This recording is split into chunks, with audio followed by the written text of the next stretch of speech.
लक्ष्मी का अपने घर में पूरा दबदबा था। हिटलर की तरह वो सारा काम अपने पति और बेटे से करवाती।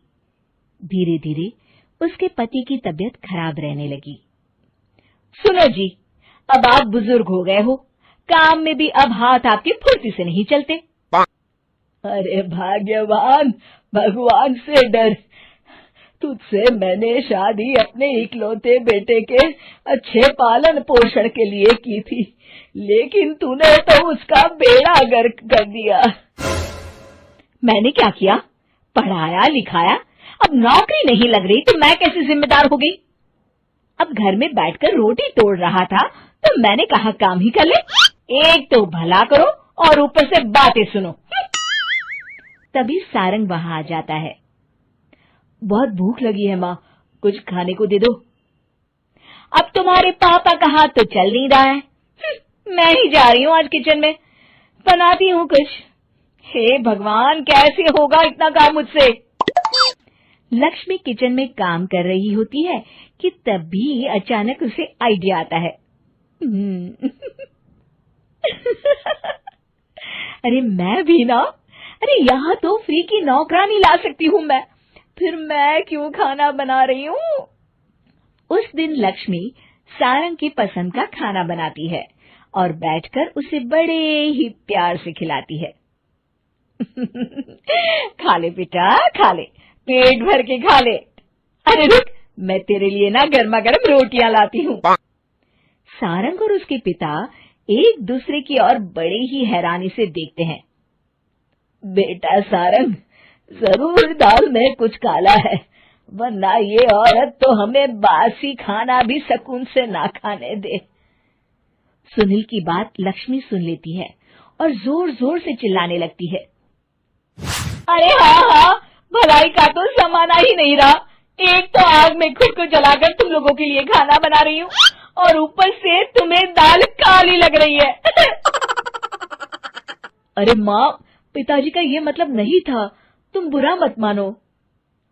अरे हाँ बेटा, तू कहता है तो मान लेती हूँ।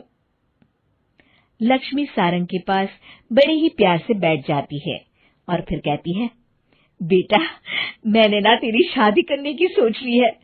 अब तेरे पिताजी के हाथ भी नहीं चलते तो सोच रही हूँ तेरे लिए बीवी ले आऊं। अब पता नहीं ना मैं भी कब मर जाऊं। अब ऐसे भाग्य भी कहाँ है हमारे। क्या कहा? अरे हाँ, तुम तो चाहते ही हो कि मैं मर जाऊं, लेकिन मैं अपनी प्यारी बहू का चेहरा देखे बिना नहीं मरूंगी। हाँ माँ, शादी तो मैं कर लूं, लेकिन मैं नौकरी नहीं करता, फिर कोई क्यों देगा मुझे अपनी बेटी? अरे क्यों नहीं देगा बेटी? इतना बड़ा घर, खेल खलियान है, किस चीज की कमी है हमारे पास? जो आएगी राज करेगी, राज। हम तो ना कर पाए राज, ये बोलो कि एक और नौकर तुम्हारे पास आ जाएगा। मैं कहती हूँ चुप हो जाओ। अरे खुद के घर का खाना बनाएगी तो क्या नौकरानी हो जाएगी? अब तुमसे तो किचन का काम होता नहीं, तो कोई तो करेगा ना।